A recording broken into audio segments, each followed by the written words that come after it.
कितने लोग खाम खा गाली बकते रहते हैं, आदत बन गई। याद रखना, बोलने का तरीका सीखो तो आपकी वाणी अमृत वाणी बन सकती, और वाणी का प्रभाव संपूर्ण जीवन में देखा जाता है। कबीर साहब कहते हैं, मधुर वचन है औषधि, मीठी वाणी दवाई है दवाई, और कटुक वचन है तीर। एक तो तीर वो होता जो धनुष पर रखकर मारा जाता है, यहाँ धनुष की जरूरत ही नहीं है, उनकी वाणी ही बाण, बोली ही बंदूक की गोली। कटुक वचन है तीर, श्रवण द्वार है संचर, कान के रास्ते से वाणी प्रवेश करती है और साले सकल शरीर, पूरे शरीर को घायल कर देती है। कितनी स्त्रियां अपने पति को भी गाली देती है, और कितने पति लोग अपनी स्त्री को बहुत गाली देते हैं। राजस्थान में एक सज्जन के यहाँ मैं गया, उनके दुकान पर गया, तो उनकी पत्नी कभी नहीं मिलती थी वहां पर, लेकिन उस दिन वो आनन फानन आ गई और बहुत उलझी हुई थी। उसने कहा हमको कुछ कहना है गुरुजी से। तो जो उसके पति थे वो थोड़ा हिचक गए कि आज ये कह जरूर देगी। तो मैं समझ गया ये अब कहेगी कुछ न कुछ अपने पति के बारे में। तो संत लोग बैठे थे वहां साथ में, संतों को हमने बाहर किया, क्योंकि मान मर्यादा की बात होती, पता नहीं क्या कह दे, ज्यादा दुख है, ज्यादा उलझन है, कुछ बोल देगी, तो कम से कम हम सुने, साधु न सुने।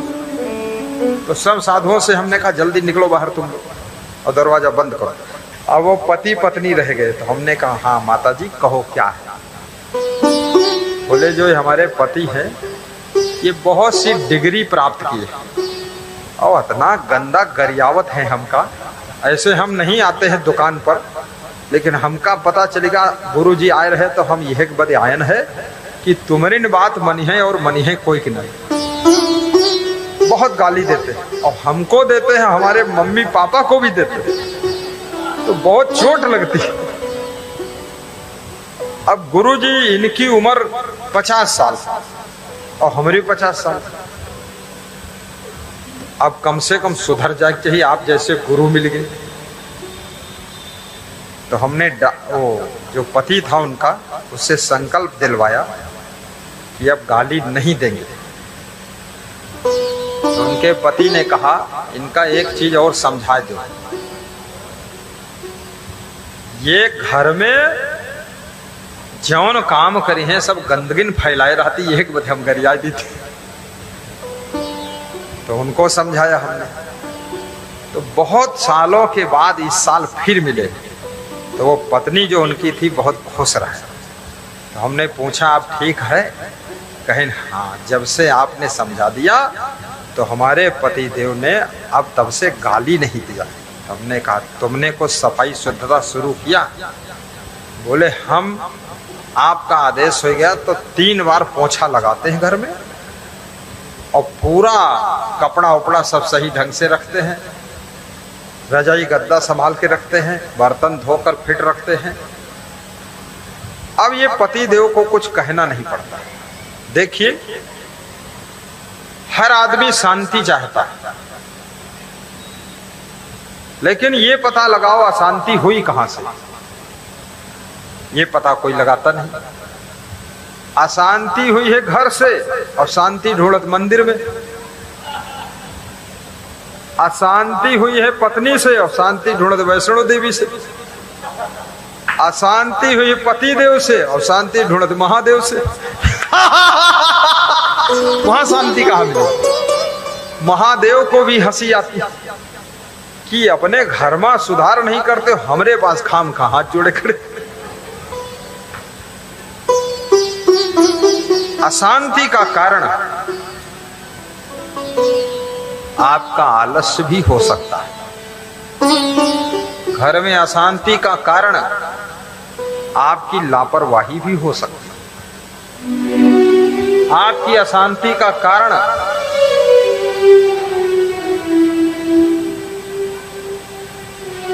जिम्मेदारी विहीन काम करना भी हो सकता है। काम तो आप करते हैं लेकिन जिम्मेदारी नहीं समझते।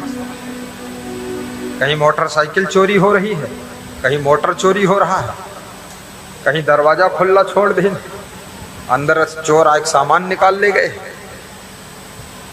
जिम्मेदारी ना निभाने से भी अशांति होती है और जोर जोर बोलने से भी अशांति होती है, गंदगी रखने से भी अशांति होती है, चंचलता करने से भी अशांति होती है, फिजूल खर्ची करने से भी अशांति होती है, कुसंगत में रहने से अशांति होगी आपके घर में, दारू पीने से खूब अशांति होती है। तो करना क्या है? गम खाने से शांति का जन्म होता है, परिश्रम करने से शांति बढ़ती है, परस्पर प्रेम रखने से शांति बढ़ती है, गुस्सा खत्म करने से शांति पैदा होती है, आलस्य छोड़ने से शांति पैदा होती है और संतोष करने से बहुत बड़ी शांति का जन्म होता है।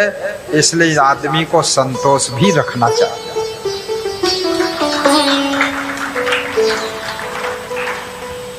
कितने लोग कहते हैं हमको बड़ी टेंशन है। क्यों टेंशन है? बोले पूरी टेंशन है, घर की टेंशन है, घरवाली की टेंशन है, घर वाले की टेंशन है, घर के सामान की टेंशन है, मकान नहीं बिक रहा उसकी टेंशन है, नया प्लाट नहीं मिल रहा उसकी टेंशन है, गाड़ी रोज बिगड़ती वो टेंशन है। आप टेंशन ले लोगे तो भी ये सब होगा और बिना टेंशन लिए रहोगे तो भी ये सब होगा। टेंशन क्यों लेते हो? गाड़ी बिगड़ जाए ठीक करा लीजिए, चप्पल टूट जाए दूसरे ले लीजिए, मकान नहीं बिक रहा तब तक संतोष करिए, जब बिक जाए तो दूसरा खरीद लीजिए।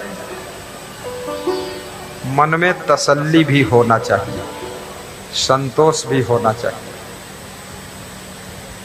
और सहने की शक्ति होना चाहिए। मन सोहरौना नहीं बनावे, सहनशील बनिया पे रहावे। मन सोहरौना नहीं बनावे, सहनशील बनिया पे रहावे। सहनशील बनिया पे रहावे। मन इसको सोहरौना मत बनाइए कि जरा सा मम्मी ने डांट दिया बेहोश हो गए, जरा सा पिताजी ने कुछ कह दिया कुआं कूद गए, जरा सा पत्नी ने जोर से बोल दिया छत पर से कूद गई, जरा सा पति ने कुछ बोल दिया लहंगा गठरी बांध के मायके में कूद गई। जरा सा बर्दाश्त नहीं।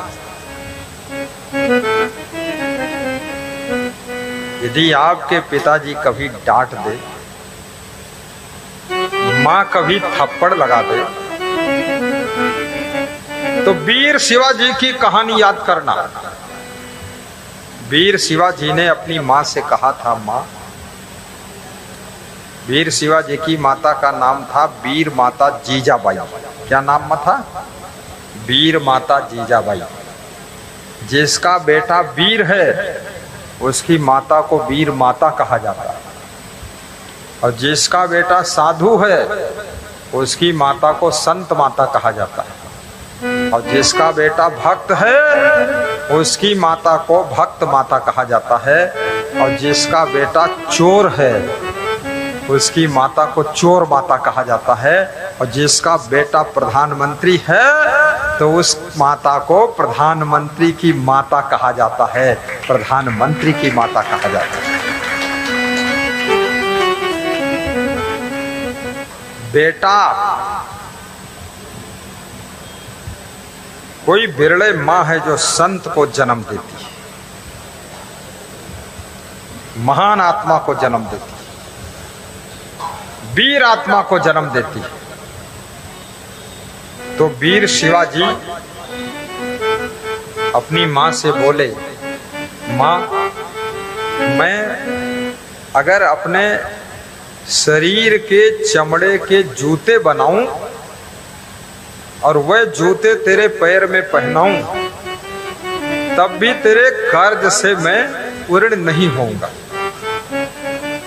तो माता ने कहा, ये शिवाजी तू क्या बोल रहा है? ये शरीर भी तो तेरा नहीं है, ये तेरा शरीर भी मेरे शरीर से बनकर आया है, तो इसके चमड़े के जूते तू बनाएगा तो कौन बड़ी बात करेगा? ये तो मेरे शरीर का टुकड़ा है, मेरे शरीर का हिस्सा है। तो बोले फिर क्या करूं, तेरे कर्ज से कैसे अदा हूं? तो मां ने कहा, देख, मैं तो जननी माता हूं, लेकिन ये भारत माता, ये धरती माता, ये गौ माता तेरा इंतजार कर रही है। तू इस धरती पर कुछ ऐसा काम कर जो गौ माता की रक्षा हो, भारत माता की रक्षा हो, धरती माता की रक्षा हो। तब वीर शिवाजी ने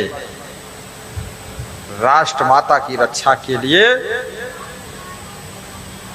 मुगलों से युद्ध किया था, बहुत संघर्ष किया था और महाराष्ट्र से मुगलों को मारकर भगा दिया था। इसलिए उनका नाम वीर शिवाजी था। आजकल तो ऐसे ऐसे वीर हैं जो चूहा निकल पड़े इतना डर जाते हैं कि घबरा के गिर पड़ेंगे, चोट चपेट लग जाएगी। वीर हैं ये, चूहा से इतना डर रहे।